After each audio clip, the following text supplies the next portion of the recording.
Hi guys, so this week we are going to be making paper mache bowls. We're talking about 3D art. 3D art is something that you can touch, something that you can hold. It's got 3 dimensions to it. So a piece of paper is 2D because it's only got 2 dimensions. It can go this way, you can see it this way, it's only got 2. Something that's 3-dimensional, you can see all the way around that object and you can hold it in your hand. So we're gonna do that this week by making a paper mache bowl. And this is one of my favorite projects. It's also one of the easiest, and you all have the supplies to make this at home, I'm sure. So there's 2 different recipes that you need to make the paper mache material that we're gonna drag our paper through. But I would suggest that the first step for you is going to be to prepare your surface that you're working on.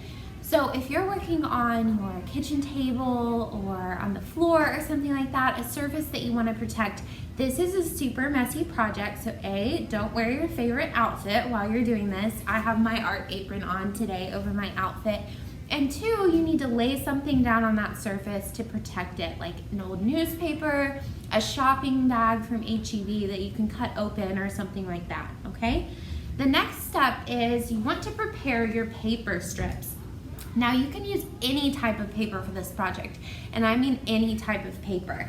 So today I'm using colored strips of paper, which I think is gonna turn out looking really cool. But you could also use, regular white printer paper. You could use lined notebook paper. You could use newspaper. You could use old magazines. Anything that you can find that's paper material will work great for this. Okay, so I've pre-cut all of my paper into strips. And some of my strips are very, very long. And then some of them I have made a little bit smaller so they can fit into the little areas of my bowl, okay? So I have my paper strips all cut out.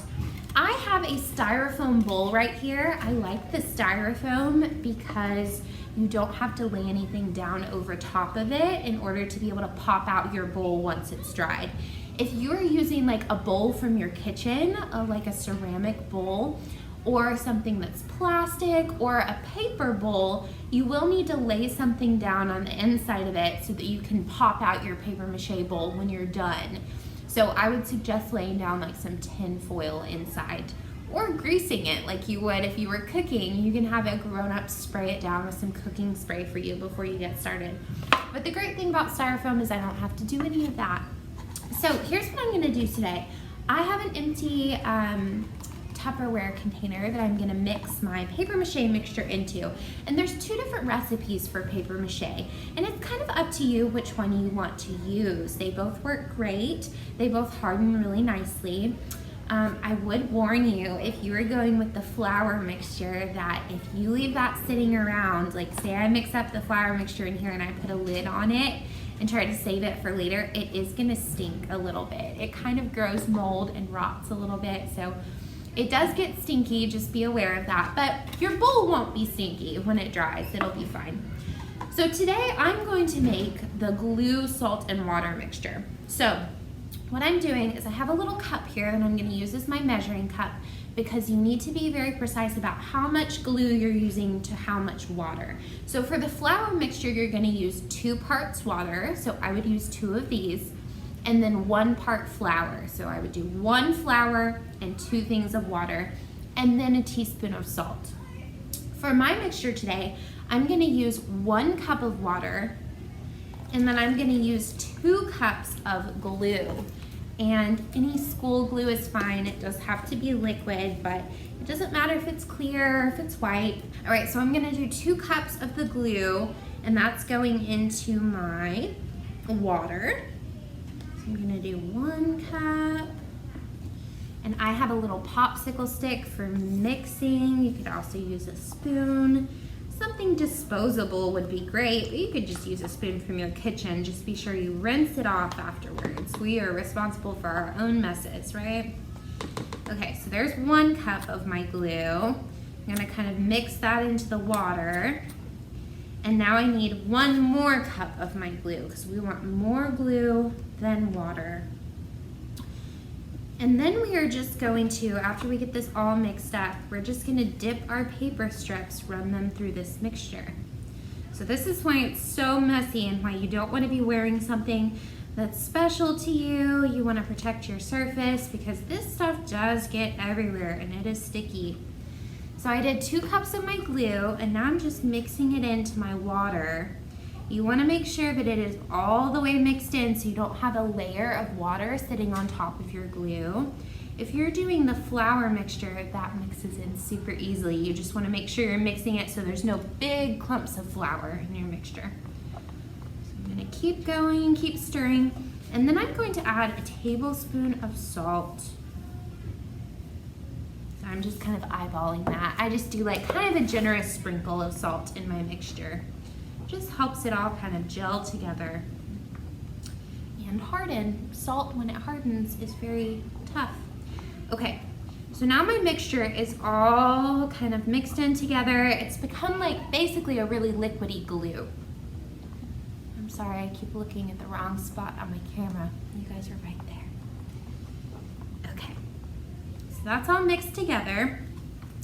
Now what I'm gonna do, I'm gonna push up my sleeves so I don't get those dirty. And then I'm just going to start dipping my longest strips of paper through the glue. So here's what I do. I make kind of a banana shape and I start at one end and I just dunk it through like this. Dunk it through. And then you gotta take your hands, your fingers, and squeeze off the excess. So you don't want this dripping with this mixture. It's gonna collect in the bottom and harden and not look that great. So make sure that you get both of your ends and that you're wiping off that glue or flour mixture. And then I'm just going to lay it inside of my styrofoam bowl and smooth it into the corners and up over the edges. And then I'm just gonna go through and I'm just gonna keep layering my strips of paper. So I'm running one through, squeezing it off, running it back this way.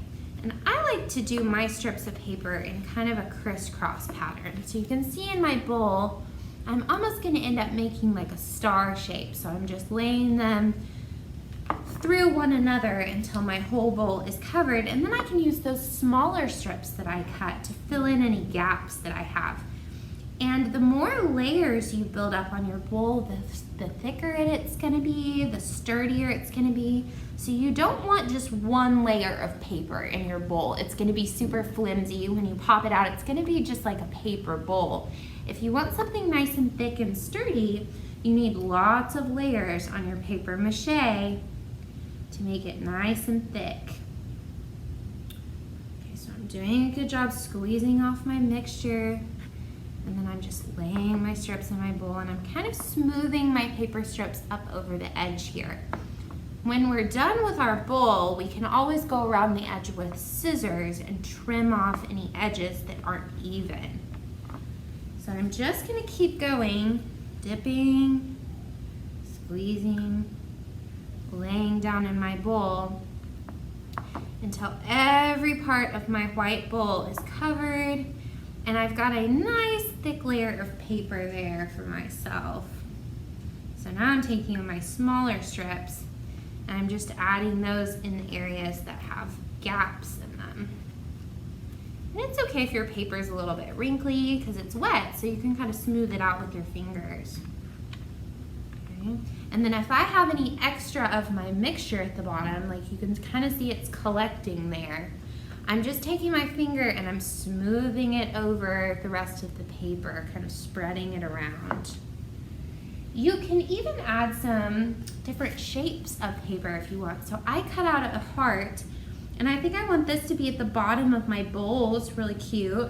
So I'm gonna dip that in my paper mixture and squeeze it off really well. And I'm just gonna lay that in the bottom of my bowl. And now the bottom of my bowl has a really fun shape in it. So when it dries, I'll be left with a heart in the bottom of my bowl. So you can even take these smaller strips and kind of run them around the edges to form the edges of your bowl as well. So I could run my strips of paper going this way, also kind of rounding around the sides, following the edge of my bowl. So I would just keep going layer by layer by layer, building it up. I probably am going to add 3 layers of paper to mine to make sure it's really thick and sturdy, that I could use it for something afterwards. So we hope you guys have so much fun being creative with paper mache this week.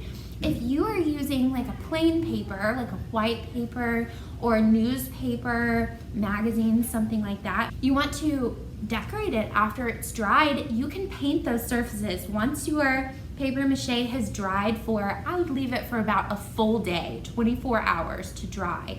So if I do my paper mache at 2 o'clock today, I'm gonna wait until 2 o'clock tomorrow to pop my bowl out of my base and start either decorating it so you could paint it, you could draw on it with markers, be creative. We can't wait to see your paper mache this week, your 3D art, and we hope you have so much fun making a little bit of a mess at home. I'll see you next week, bye.